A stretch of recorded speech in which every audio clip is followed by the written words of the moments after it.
1968년에 나온 영화인데요.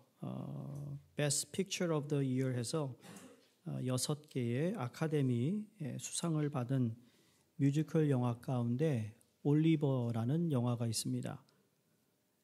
영화는 어린이 영화이면서도 잔잔한 감동을 주는 영화로 알려졌는데요. 거리에서 배회하는 어린 아이들을 데려다가 밥을 먹여주고 또 재워주면서 거리에서 소매치기를 하도록 강요하는 소매치기단에 소속이 되어 있는 올리버에 관한 이야기입니다. 매일 아침이 되면 이 아이들이 번화가로 나가서 소매치기를 해야 했고요. 또 훔친 물건은 매일 그들의 두목에게 바치고 그 대가로 밥을 먹고 잠을 잘 수 있도록 잠을 제공하는 그렇게 살아갑니다. 근데 올리버는 그 많은 아이들 가운데 순진하고 착해서 소매치기도 잘하지 못했다고 합니다. 그러니까 실적이 좋지 않은 올리버가 매일 실적이 좋지 않아 매를 맞고 혼이 나는데, 그러던 어느 날 친구들과 소매치기를 하다가 발각되어서 다른 아이들은 도망쳤지만 올리버는 붙잡혀 재판을 받게 됩니다. 그러나 그 사건으로 인해서 올리버가 한 백작의 양자로 입적이 되게 되는데, 그 후 그에게는 엄청난 변화가 일어납니다. 그전에는 밥을 먹기 위해, 잠자리를 위해 나쁜 짓을 하는 그러한 어린아이였다면, 이제는 백작의 양자가 되어서 옷과 잠자리, 먹는 음식, 삶의 여건들, 그 삶의 변화를 통해서 그 아이는 참으로 행복한 시간들을 보내게 되는 그런 이야기입니다. 이걸 우리는 소위 신분의 상승이다라고 얘기합니다. 그의 신분이 완전히 바뀐 것이죠. 오늘 성가대가 부른 찬양의 가사를 여러분이 보셨듯이, 가사를 보면 우리는 정말 그렇게 받을 만한 어떤 지위를 보나 우리의 삶의 형편을 보나 너무나도 아닌데도 불구하고 그래도 하나님 우리를 받아주시는, 이게 하나님의 은혜인데, 신분의 상승이라는 것은 삶의 변화잖아요. 근데 우리 예수를 믿는 모든 사람들은 솔직히 신분의 상승이 이미 우리 가운데 임했다라는 거예요. 여러분, 이걸 우리가 믿어야 되는데, 아니 내 삶을 보니까 내가 변한 게 뭐가 있어요? 예수 잘 믿으면 뭐 좀 일도 잘 풀리고 사업도 잘 되고 뭐 가정도 편안하고 그래야 되는 거 아니에요? 뭐 틀린 말은 아니에요. 근데 그게 전부가 아니라는 거예요. 여러분, 내 신분의 상승의 사건, 이건 예수 그리스도를 진정으로 믿는 그리스도인에게 허락하시는 하나님의 은혜인데, 예수 그리스도를 믿는 모든 사람에게는 변화가 있다라는 거예요. 예수 그리스도의 사건을 이야기할 때 우리 에베소서를 통하여 지난주도 말씀드렸지만, 우리가 예수 그리스도를 통하여 새 피조물이 되었다. 다시 말하면 영어로 new creation이 되었어요. 새 창조가 되어서 예수님을 통해 이전과 이후의 삶이 달라졌다라는 거예요. 우리가 예수를 믿고 이전의 삶과 믿기 전과 믿고 난 이후의 삶은 당연히 달라야 되는 게 맞아요.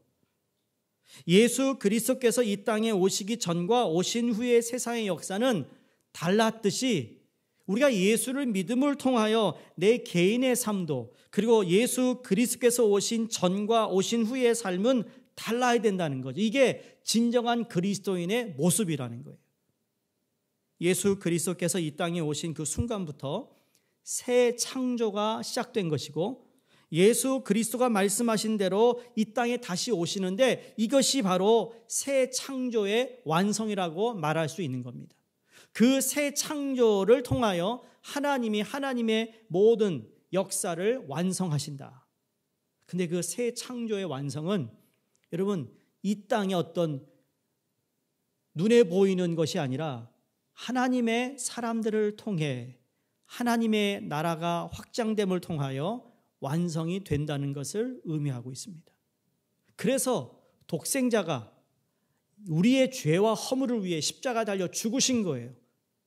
어떤 건물을 세우기 위해서가 아니라, 나라를 세우기가 아니라, 그 예수 그리스도의 자녀가 많아지면 많아질수록 새 창조가 된 하나님의 자녀들이 이 땅에 확산되며 확산될수록 하나님의 나라는 임하게 된다는 사실이에요.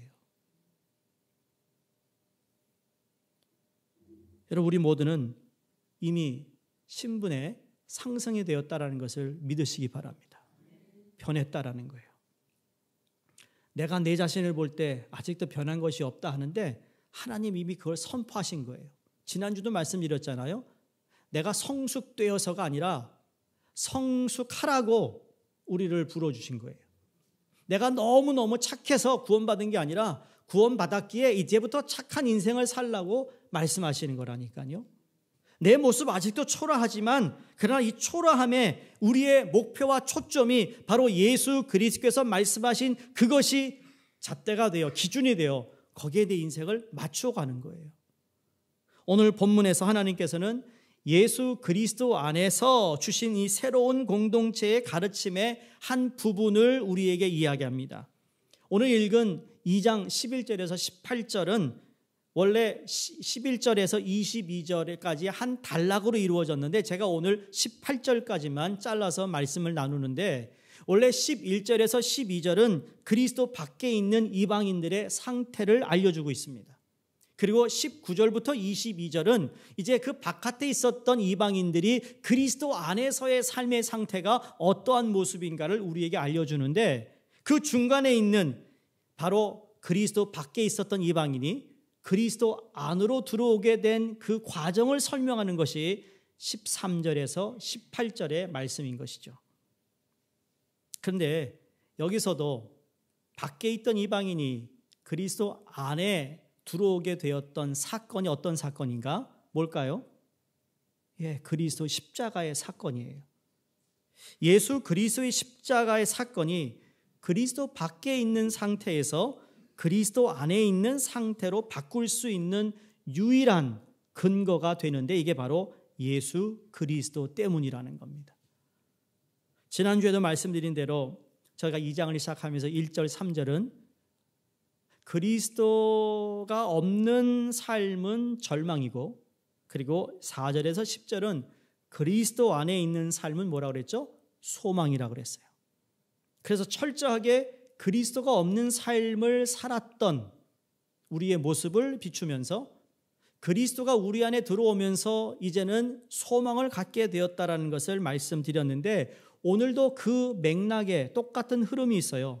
그리스도 밖에 있었던 이방인의 삶의 모습이 절망이라면 이제 그리스도 안에 들어온 이방인의 삶의 모습은 소망이 되었다.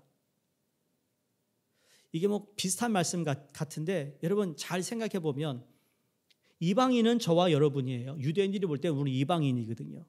이방인은 구원받을 수 없어. 이방인은 하나님의 자녀로 선택받을 수 없는데, 예수 그리스도로 말미암아 우리가 예수 그리스도 안에 삶으로 살아갈 수 있는 신분의 상승이 되었어요. 신분이 변한 거예요. 더 쉽게 말씀드리면 오늘 읽은 본문 말씀은, 자, 밖에 있었던 이방인이 그리스도 안에서 들어온 이방인이 되었다라는 것을 마치 카메라로 비교하면 이게 줌 아웃 됐다는 것을 줌 인 하는 겁니다. 여러분이 내비게이션을 틀고 아마 운전을 하시는 분들이나 아니면 어떤 주소를 찍어서 여러분 구글의 맵에 이렇게 활용하시는 분들은 우리가 줌 인, 줌 아웃이 무슨 의미인지 알잖아요. 주소를 찍으면 그 로케이션이 나와요. 근데 그걸 더 자세히 보기 위해서 줌 인을 하면 이게 확대시키면 어떻게 되죠? 더 선명하게 보이거든요. 영화 감독이 영화를 찍을 때 줌 아웃도 하지만 줌 인 합니다.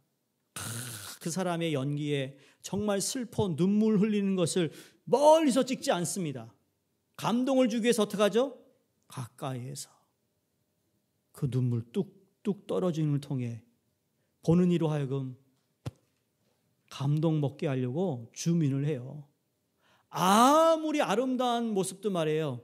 줌인하지 않고 줌아웃 하면요, 아무 느낌을 못 느끼는 것처럼 주님께서 지금 사도 바울이 주민해서 들어가서 특별히 이방인들이 그리스도 밖에 있을 때와 그리스도 안에 있을 때의 변화를 사도 바울이 상세하게 구분하여 보여주고 있는 것을 오늘 본문을 통해 알 수 있습니다.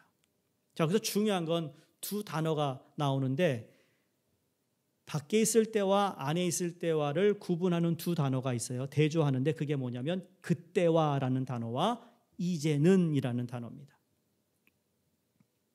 11절에 보세요. 그때에 육체로는 이방인이요. 12절에서 그때에 너희는 그리스도 밖에 있었고, 그러면서 이제 13절에 오면서 바뀌잖아요. 밖에 있었는데 13절에 이제는 전에 멀리 있던 너희가 그리스도 예수 안에서, 19절에 그러므로 이제부터 너희는 외인도 아니요 나그네도 아니다라고 말씀하고 있습니다. 그때와 이제입니다.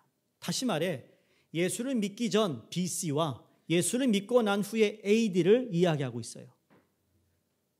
성도님들, 그리스도인이 되었다는 의미를 어떻게 이해하고 계시나요? 내가 그리스도인이 되었다라는 것을 여러분은 어떻게 이해하고 있냐라는 질문입니다.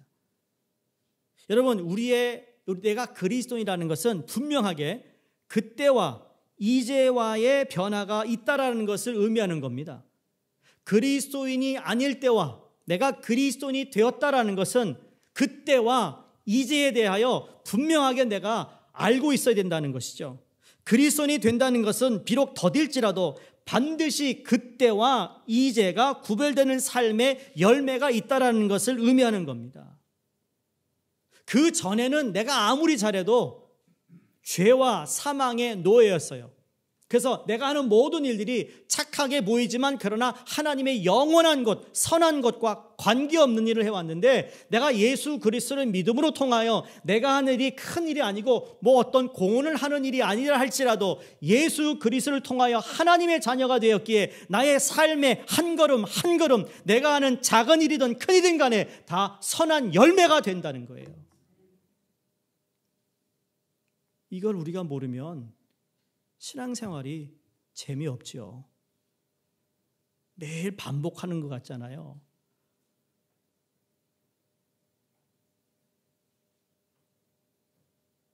하나님의 자녀가 되어 하나님이 선하신데 선한 아버지의 자녀가 되어서 신분의 변화, 내가 선한 아버지의 아들이 되었어요. 난 선하지 않거든요, 아직도. 그렇죠? 근데 선한 일을 위해 우리를 부르셔서 우리가 예수 그리스도 이름으로 살아가는 삶이 다 선한 열매가 된다는 거예요. 이거 놀랍지 않아요, 여러분? 감히 이 변화예요. 그래서 여러분, 우리가 그리스도인으로 살아간다는 것은 다른 거 아닙니다. 내가 변해야 된다는 거예요. 그때는 그랬는데 이제는 아니라는 거죠. 그러면 여러분, 오늘부터 다음 주까지 우리가 볼 때, 시간상으로 볼 때 다음 주에 가서는 뭘까요? 일주 전에는 그때는 내가 이랬는데 이제는 내가 이렇게 변했어. 의 삶이 돼야 된다는 거죠. 그래서 우리가 하나님께 간구해야 할 기도는 다른 기도가 아니라 나를 바꾸소서예요. 따라해 보시겠어요? 나를 바꾸소서. 우리는 기도를 주로 어떻게 하죠? 쟤 바꿔달라고 그래요. 하나님, 얘 좀 바꿔주세요. 하나님 그 기도를 들으실까요? 내 생각 안 들으세요. 그럼 뭘 들으실까요? 나를 바꾸소서는 들으세요. 우리는 저 사람이 바뀌어야 된다고 생각하는데 아니요. 결국은 내가 바뀌어야 그 사람을 내가 배려할 수 있는 마음이 생기는 거고요. 내가 바뀌어야 그 사람을 품을 수 있는 사람으로 변하는 거잖아요. 나는 여전히 그 사람을 배려하거나 이해하거나 품을 마음이 없어. 그러니 그런 마음 가지고 저 사람 바꿔달라고 그러니 하나님이 바꿔주시겠어요? 우리는 죽을 때까지 평생 해야 할 기도가 뭐냐? 나를 바꾸소서예요. 나를 바꾸소서.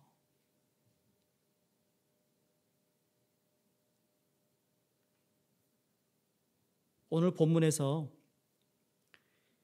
십자가로 화목하게 하신 예수님을 이야기하는 큰 주제 아래 세 가지를 우리가 알아야 하는데, 첫 번째는 기억하라 하십니다. 사도 바울이 기억하라.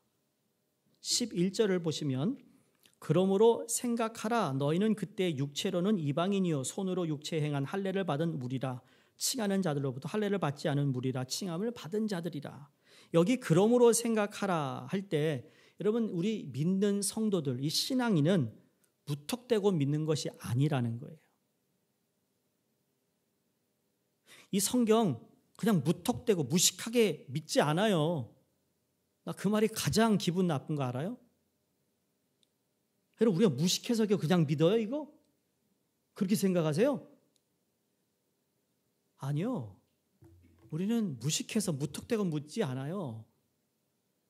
성경이 우리에게 무턱대고 믿으라고 하지 않아요.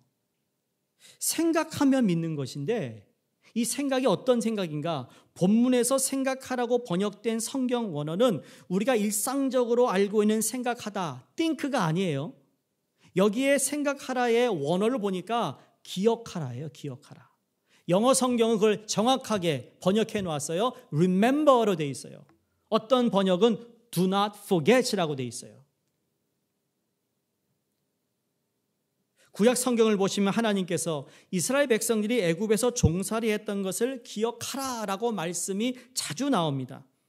너희는 기억하여라. 신명기 5장 15절에 그러면서 너희가 이집트 땅에서 종살이를 하고 있었을 때를 그때를 얘기합니다. 그때 기억해. 너희가 이집트에서 종살이했어. 신명기 15장 15절에도 또 이렇게 말씀합니다. 너는 애굽 땅에서 종 되었던 것과 내 하나님 여호와께서 너를 속량하셨음을 기억하라. Remember once you were slave. 그랬죠. 네가 그 전에 노예로 살았다라는 거. 이게 좋은 말이 종이죠. 노예였잖아요. 노예. 이걸 기억하라. 잊지 말라는 이야기죠. 왜 기억하라고 말씀하실까요? 왜 우리로 하여금 기억하라. 그러므로 기억하라. 기억하지 않으면 여러분 그때로 자꾸 돌아가거든요. 기억하지 않으면 자꾸 내가 옛 습성을 따라가게 돼 있어요. 내가 오늘 하나님께 기도하지 않고 말씀을 읽지 않고 읽지 않아도 내가 그냥 살아가잖아요. 근데 여러분 시간이 지나면 지날수록 신앙이라는 것은 그래요. 내가 딱 멈춰 있는 게 아니에요. 그 자리에 서 있는 게 아니라 멈추는 순간 나는 지금 뒤로 후퇴하고 있는 거라니까요. 그게 지금 코로나 때 모이지 않고 예배드리지 않고 그래서 그런 여파들이 지금 얼마나 많아요. MBC 뉴스를 보니까 인터넷으로 아니 여러분 방송국에서 오늘 가나안 성도 얘기하니까 하더라고요. 가나안 성도. 지난번에 가나안이 뭐라 그랬죠? 안 가네라고 그랬잖아요. 안 가네. 교회 안 가네. 그게 개신교의 20%래요 지금. 20%가 안 가네요.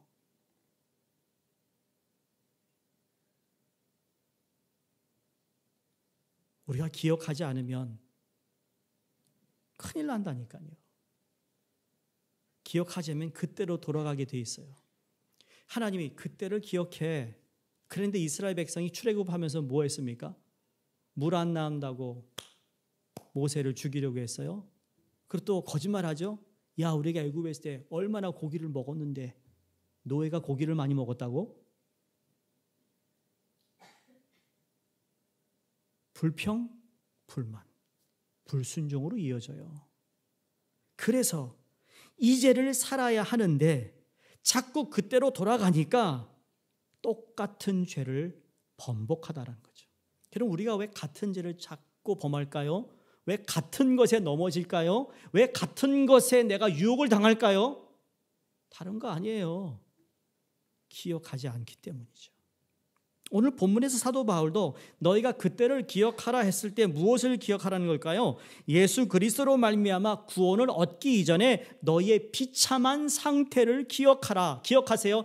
2장 1절 3절이 뭐라고요? 예수 그리스도를 믿기 전에 우리의 삶은 비참했다고요. 절망했다고요. 아무런 소망을 갖지 못하는 그러한 구더기와 같은 삶이었다고요. 이걸 기억하시라. 이것을 기억하지 못하면 신앙생활을 오래 해도 평생 교회를 다녀도 여러분 겸손해지기는커녕 교만해지고요. 온유해지긴커녕 완고해지고요. 감사하기는커녕 불평하게 돼 있고요. 신앙생활을 오래 오면 할수록 참 이 유연성이 있어야 되는데 유연성을 잃어버려요. 여러분, 성숙이라는 건 이제 나이가 들어서 누가 뭐라 그러면 옛날 같으면 각을 세워가지고 난도질을 하는데 요새는 그런 얘기하면 아이 그런가 보다 저러다 말겠지.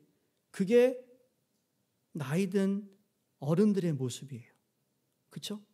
그런데 만약에 기억하지 못하고 이제를 살지 못하는 사람들이 나타나는 모습이 어떤 모습입니까?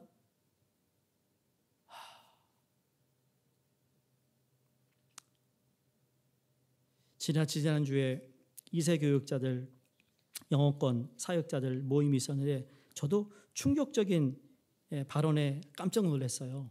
그게 뭐냐면 교회가 이제 아마 참 우리 영어권 사역자들이 참 뭐랄까 상처가 많아요. 1세 목회자와 1세 어떤 그 상황 속에서 컨텍트에서 상처가 많다 보니까 별의별 생각을 다 하는데 그 중에 하나가 자기는 그래도 뭐 1세 목회자들에게 가까이 가려고 노력을 하는데 1세 목회자들은 자기가 있는 쪽으로 내려오지 않는다라는 거예요. 뭐 그거는 그 전에도 뭐 그런 얘기가 있었지만 너무 자기의 이제 경험담을 얘기하는데 그런 얘기예요. 그리고 교회에 뭐 중직이 되는 분일수록 그 교회를 20, 30년 동안 결정을 하는 포지션에 있다 보니까 교회가 새로워져야 되는데 그 결정을 하는 분의 생각에 굳어 있으니까 교회가 새로워지지 못하고 있는 것을 지적하더라고요. 그렇구나. 세대 교체는 빨리 돼야 되겠구나. 그냥 집사람한테 그런 얘기했죠. 가능하면 빨리 은퇴하자. 할 수 있을 때 빨리 하자. 교회를 위해서라도. 하나님 나라를 위해서라도. 왜냐하면 간혹 저희 교단이 65세부터 시작이 되지만 간혹 어느 교단은요. 은퇴 나이가 없어요. 목회자. 그것처럼 위험한 게 있을까? 그렇죠?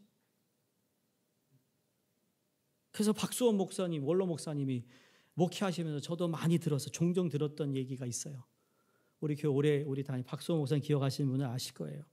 원로 목사님이 하신 말씀을 하신 가운데 항상 유연성을 이야기할 때 그런 얘기하셨어요. 우리 신앙인들은 플렉시블 해야 된다. 왜냐하면 교회 목에다 너무 힘주고 다니면 그리고 운전하다가 뒤에 누가 푹 받으면 푹 부러진다는 거예요. 그런데 유연 플렉시블 하면 툭 쳐도 아이고 그렇구나 그러고 마는데 말이죠. 성숙은 유연성이거든요.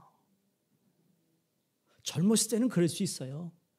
그런데 우리가 예수를 더 잘 믿고 더 오래 신앙생활 하다 보면 유연성이 있어야 되거든요. 죄에 대해서는 우리가 단호하게 하지만 신앙생활에 있어서 정말 우리의 삶이 그때를 기억하며 그래 과거에 나도 그랬을 거야 아마 저런 상황에서 그래 이해해 이런 마음 그래 이런 상황은 조금 시간을 두면 조금 쿨다운 하겠지 이래야 되는데 말이죠. 그걸 그냥 안달해가지고 어떻게든지 뭐 블랙 앤 화이트로 잘라내려고 하는 이런 그런 모습이 아니라는 거죠. 그래서 12절에 보시면 그때 너희는 그리스도 밖에 있었다 하면서 5가지를 지적해요. 사도 바울이. 여러분 그리스도 밖에 있었고 첫 번째, 두 번째 이스라엘 나라 밖의 사람이고 세 번째 약속의 언약들에 대하여 외인이고 네 번째 세상에는 소망이 없고 다섯 번째 하나님이 없는 자이더니 누가요? 지금 그리스도 안에 들어와 있는 너희가 그때는 그랬다라는 거죠. 근데 이게 이방인만 얘기하겠어요? 저와 여러분을 이야기하고 있어요. 예수 믿기 이전에는 우리도 그랬다라는 거죠. 그러면 사람의 진짜 문제가 무엇인가? 여러분 인간이 가지고 있는 문제는 돈의 문제도 아니고 명예의 문제도 아니고 권력도 아니에요. 세상 사람들이 여러 가지 욕망을 가지고 살아가는데 이 욕망을 3가지로 요약하는 책들이 세상에 많습니다. 그 대표적인 3P가 있습니다. 알파벳 P. 세 가지의 P가 있는데 첫 번째 파워, 두 번째 프로핏, 세 번째 프레스티지라고 그래요. 파워는 권력이 있어야 된다. 두 번째 프로핏, 소유를 많이 해야 된다. 마지막 세 번째가 명예입니다. 프레스티지. 이거 있으면 된다. 그럴싸한 얘기 같죠? 여러분 물어볼게요. 여러분이 파워가 없고 프로핏이 없고 프리스티 없어 죽을 것 같으세요? 나 그거 없어 죽을 것 같아 하는 사람 있어요? 없어요. 그거 없어 살아가. 명예 없어 살아간다고요. 권력 없어 살아가고요. 소유가 많이 없어도 살아간다니까요. 이것이 없다고 사람 죽지 않고 없어서 사람이 불행하지 않아요. 몰라요. 돈은 조금 그럴지 모르겠어. 그렇죠? 돈 하잖아요. 돈. 돈 없어가지고 좀 더 있어야 되는데. 에? 돈이 문제야. 돈만 있으면 그래도 뭐 내 자식이 속을 썩이고 뭐 내가 안 풀려도 돈만 있으면 그래 좀 될 것 같은데 그거 안 주세요. 왜 하나님? 그러게 말이야. 왜 안 주세요? 여러분 사람이 절망적인 이유는 그리스도가 없고 언약이 없고 하나님이 없고 예수 그리스도의 재림에 대한 소망이 없어서 절망적인가라는 것을 우리는 말씀을 통해 기억해야 돼요. 이러한 사람이 불쌍한 거예요. 세상의 모든 것을 다 가졌다 할지라도 여러분 이것이 없는 사람, 소망이 없는 사람이 불쌍한 사람이에요. 여러분 이걸 믿으셨으면 좋겠어요. 세상에서 아무리 잘나도 예수 없으면 말짱, 우리 옛날 어른들이 얘기한 두루묵이에요. 두루묵. 주여 나를 불쌍히 여기소서라고 기도할 수 있는 사람은 불쌍한 사람이 아니에요. 그렇게 기도하지 못하는 사람이 불쌍한 사람. 반대로 내 삶에 그리스도가 있고 언약이 있고 하나님이 있고 예수 그리스도가 재림의 나의 영원한 왕이 되심을 소망을 갖는 우리는 절대로 불쌍한 사람이 아니므로 여러분 기억하시기 바랍니다. 두 번째, 오늘 말씀에서 우리 예수 그리스도를 통해 화평케 하십니다. 우리가 살고 있는 세상은 항상 그 구분법이 존재합니다. 사람을 구분해요. 신약 성경을 보시면 이미 성경을 읽어 나가시면서 여러 차례 느끼실 거예요. 첫째는 유대인이요, 둘째는 헬라인이요, 마지막은 이방인이다, 이런 식으로 구분하는 내용을 봅니다. 여러분 유대인은 자신이 하나님의 택한 백성이라는 구분법으로 살아갔습니다. 그래서 이방인과 상종을 하지 않아요. 말도 걸지 않아요. 그래서 그들 기도 가운데는 하나님 제가 이방인으로 태어나지 않게 하시면 너무 감사합니다라는 기도할 정도로 이방인들을 무시합니다. 이게 유대인들이에요. 자, 헬라인은 어떻습니까? 헬라인이라는 것은 그리스인이에요. 그리스 사람. 그리스인은 그 당시에 가장 문화가 발달하고 철학이 발달하고 세계의 중심지였어요. 그래서 그리스어를 하지 못하면 그 사람은 야만인이다라고 그랬습니다. 유대인은 택한 자와 택하지 않은 자로 나눴다면 그리스인은 이성인, 지성인과 야만인으로 나누었어요. 그 당시. 왜? 헬라가 문화의 중심이었기 때문에. 이런 구분법으로 살아갔는데 여러분 이제 예수 그리스도로 인하여 세워진 교회는 구분법이 아니라 한 가지만 존재합니다. 사도 바울이 그걸 우리에게 이해하고 있어요. 그게 뭐냐면 지금까지 제가 계속 강조했던 이 사람이 예수 그리스도 밖에 있느냐 예수 그리스도 안에 있느냐 이것밖에 없습니다. 그 사람을 차별하기 위해서가 아니라 모든 사람들이 구원받아야 할 하나님의 자녀가 되기 위해 예수 그리스도 밖에 있는 사람들을 예수 그리스도 안으로 들어오게 하는 일이 교회가 하는 사명이라는 거예요. 그것을 위해 교회가 존재하는 것이고 그걸 쉽게 우리가 영혼 구원이라고 얘기하는 것이고 그 영혼 구원을 통하여 교회가 성장하는 것이지 수평 이동을 가지고 교회 성장한다는 이야기는 오늘날 부끄러운 이야기예요. 정말 부끄러운 이야기예요. 오늘날 교회가 이동하는 것으로 교회가 커지고 작아짐을 얘기하고 있어요. 여러분 그건 정말 자랑할 거 아니에요. 수평 이동해가지고 1000명이 된 거 부끄럽다니까요. 왜? 한 영혼도 구원하지 못했어요. 여러분 1000명이 되었는데 세례받는 사람이 없다면 그거 어떻게 된 겁니까? 교회가. 그런 교회 오늘날 많거든요. 사랑하는 성도님들, 교회 안에 왜 나와 친한 사람이 없고 왜 나와 성향이 비슷한 사람이 없겠어요? 반대로 왜 나와 맞지 않은 사람이 없겠어요? 그런데 예수 그리스도로 말미암아 그리스도인이 되었다라고 말하면 우리는 더 이상 그러한 구분법으로 사람을 대해서는 안 된다는 거예요. 교회만큼은 그러면 안 된다는 거예요. 여러분 세상이 유토피아, 평화, 화평을 얼마나 애쓰는 줄 알아요, 여러분? 우리보다 돈도 많이 쓰고요. 우리보다 별의별 짓 다 합니다. 그런데 여러분 그 평화가 오래가지 못하고 화평하지 않아요. 그 화평을 위해 폭탄도 던져보고 미사일도 쏘보고 다 합니다. 그런데 여러분 그 벽을 무너뜨릴 수가 없어요.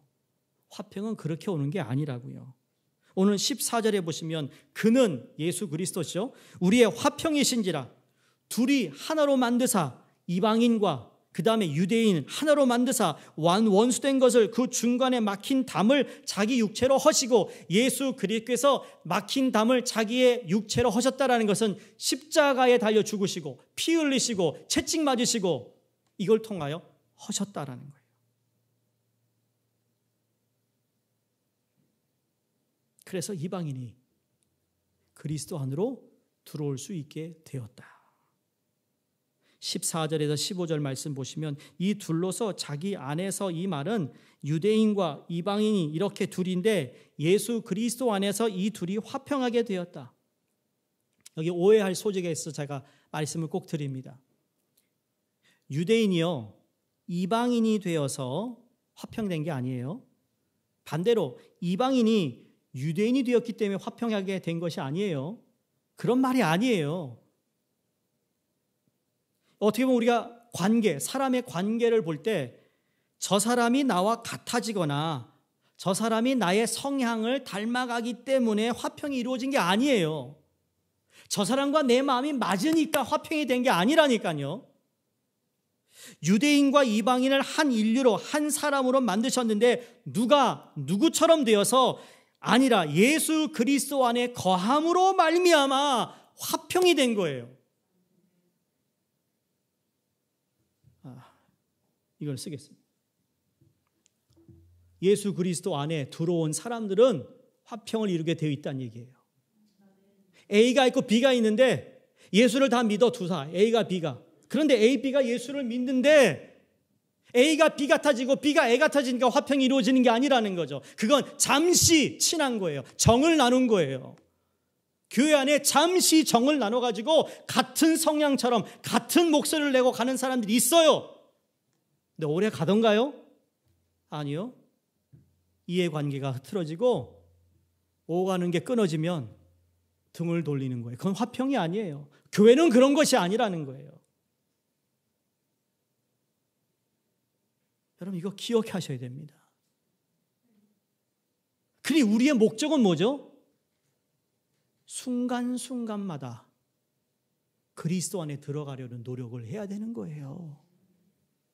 그리스도 안에 내가 거하도록 그게 기도를 통하여 말씀을 통하여 예배를 통하여 섬김을 통하여 그 안에 들어가려는 애씀을 통하여 이미 하나님께서 만들어 놓으신 이 화평이라는 그것을 우리 모두가 누리게 되어 있는 것이라는 거죠.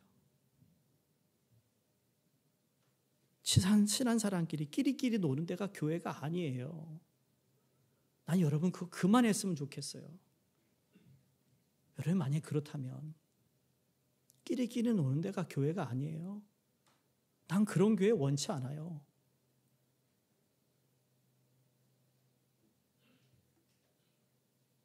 이게 바로 새 창조를 통하여 허락하신 교회예요. 이것이 그리스도께서 하신 일이고 그래서 예수 그리스도 안에라는 고백을 사도 바울이 반복해서 말씀하고 있는 이유가 여기에 있습니다. 여러분, 그 당시 이 종이라는 사람과 주인이라는 사람, 유대인이라는 사람과 이방인이라는 사람에 대한 이 선은 정확했습니다. 그런데 예수 그리스도 안에 들어옴으로 말미암아 이걸 다 무너뜨리셨어요. 그래서 종은 그리스도 안에 들어가는 그 주인을 더 잘 섬기는 거예요. 주인은 그리스도 안에 들어와 있는 그 종을 자기가 책임져 주는 거예요. 그게 교회라는 거죠. 약한 자가 있으면 약한 자를 어떻게든지 품어주려고 하는 것이고, 그게 강한 자가 하는 거예요.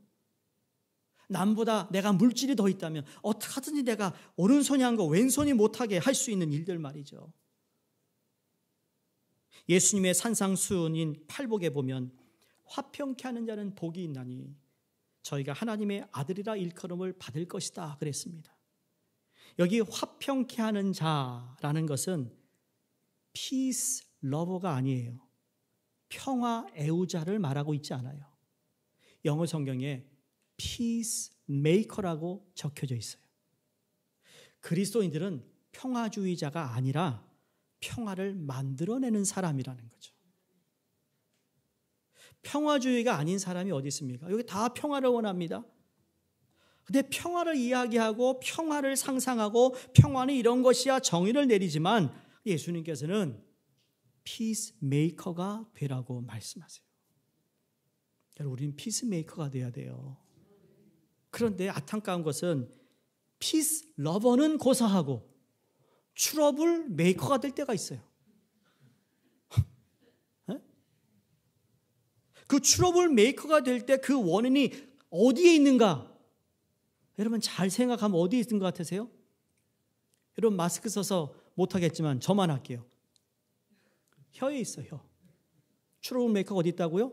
요놈의 혀. 혀를 잘못 사용해서 트러블 메이커가 됩니다. 인류의 역사도 그렇고 개인의 삶에도 그렇고 공동체도 그렇고 모든 불화의 원인은 어디에 있다? 옆에 있는 거 보시고 혀에 있다. 혀에 있다. 교회에 발생할 수 있는 모든 불화의 원인은 바로 혀에 있습니다. 여러분, 교회 성도님들이 여러분에게 와서 저 사람에 대한 흉을 본다. 그런 얘기를 자꾸 한다. 나를 보면. 분별 있는 사람이 이렇게 생각해야 됩니다. 아이고, 저 사람이 또 저 사람한테는 내 흉을 보겠구나. 우리 인생을 좀 오래 사신 우리 원로 장로님, 권사님, 그렇죠?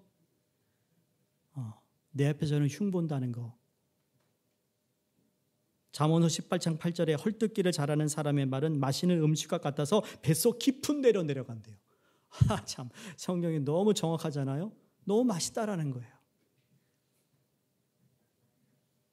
잠언서 25장 9절에 너는 이웃과 다투거든 변론만 하고 남의 은밀한 일은 누설하지 말라. 은밀한 일을 누설하는 사람들이 있어요. 내가 당신과 얼마나 가까운 사람인지 나타내기 위해 다른 사람의 비밀을 알려주는 방식으로 접근하는 사람들이 있을 수 있는데 접근 금지.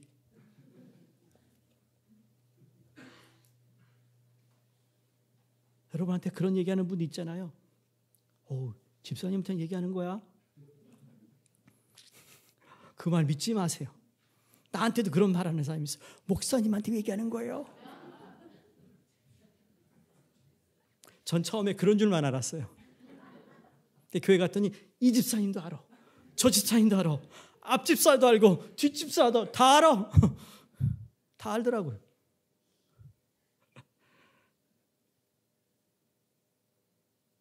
우리가 보는 입장에서 따라 말이 다 달라지거든요.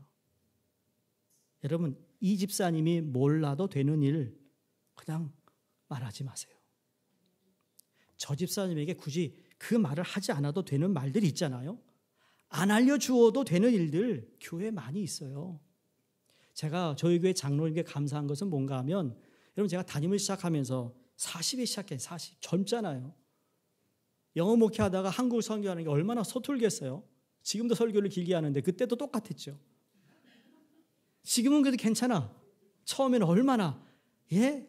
근데 우리 장로님들이 다 목사님의 말씀을 전하는데 딴 얘기하는 게 아닌데 목사님 목회 이런 얘기들은 굳이 들을 필요 없어. 장로님들이 다 거기서 막아주시고 장로님들이 해결해 주셨어요. 우리 연세진 권사님도 그렇게 해주셨고 그 말 들어서 목사님이 편하게 뭐 하겠 그러면 괜찮아. 사람 죽고 사는 일이 아니면. 제가 감사하다니까요. 그 말을 전하면 분명히 기분이 상하고 감정이 나빠질 것을 뻔히 알면서도 전달한다. 그 사람은 정말 나쁜 사람이라고 얘기할 수 있어요. 여러분, 감정이 상하고 나빠질 걸 뻔히 알면서 전달하지 마시고 오히려 우리에게 필요한 지식은 하나님을 아는 지식이에요. 남의 비밀을 아는 지식은 필요 없어요. 사람과 사람을 만날 때 언젠가 그 관계가 틀어질 수 있다는 것을 여러분 이미 나빠진다는 그렇게 얘기하는 게 아니라 그럴 수도 있으니 조심조심 하라는 거죠. 어떤 사람은요 그걸 비장의 카드로 쓰는 사람도 있거든요. 이메일 같은 것도 남겨놓으면 그걸 어떻게 자기가 악용하는 그러한 교회들이 여러분 많아요. 그래서 목회자가 또 교회 중직자가 성도들이 상처받는 일들이 많거든요. 그게 아니에요. 여러분에게 세 가지 꼭 물어보고 모시고 이야기해 줬으면 좋겠는데 여러분 이야기를 할까 말까 그런 갈등이 있다면 이 세 가지 질문하세요. 첫 번째, 사실인가? 두 번째, 공정한가? 세 번째, 필요한가? Is it truth? Is it fair? Is it necessary? 이 세 가지를 물어야 돼요. 내가 들었는데 이 얘기를 통해 이게 사실이야 그 말이. 두 번째, 이게 공정한 말이야. 세 번째, 필요한 말일까? 적으세요. 어디서 이걸 가르쳐줘? 대학에서 안 가르쳐요. 대학원도 안 가르쳐줘. PhD도 안 가르쳐줘요. 기억하세요. 사실인가? 두 번째 뭐라고요? 공정한가? 세 번째, 필요한가? 말씀을 맞춥니다. 마지막 세 번째 오늘 이건 하나의 교회를 이루십니다. 결국은 하나의 교회를 이루십니다. 예수 그리스도께서 모든 것을 담을 헐기까지 하시고 둘로 하나로 하시는데 이 일을 하기 위해 오늘 18절 말씀 함께 읽고 말씀을 마칩니다. 18절입니다. 시작. 이는 그로 말미암아 우리 둘이 한 성령 안에서 아버지께 나아감을 얻게 하려 하심이라. 지상교회 여전히 문제 있습니다. 그러나 이 교회는 성령의 역사하심으로 하나님의 영광을 드러내는 온전한 교회로 지어졌다라는 이 전제 조건 아래 교회가 지금도 진행형이고 하나님이 교회 안에 운행하고 계시고 교회는 두 사람 이상 모인 성도의 모임으로 이 교회를 교회답게 만드시는 이는 사역자도 아니고 직분자도 아니고 오직 성령께서 일하시고 있는 것에 우리가 순종하고 나아갈 때 우리 교회의 모든 모임은 하나님께서 거하시는 아름다운 성전이 된다는 사실을 기억하시며 오늘 말씀을 통해 십자가로 화목케 하신 예수 그리스도의 화목함이 그 화평이 평강이 우리 모두에게 임하기를 주의 이름으로 축원드립니다. 기도하겠습니다.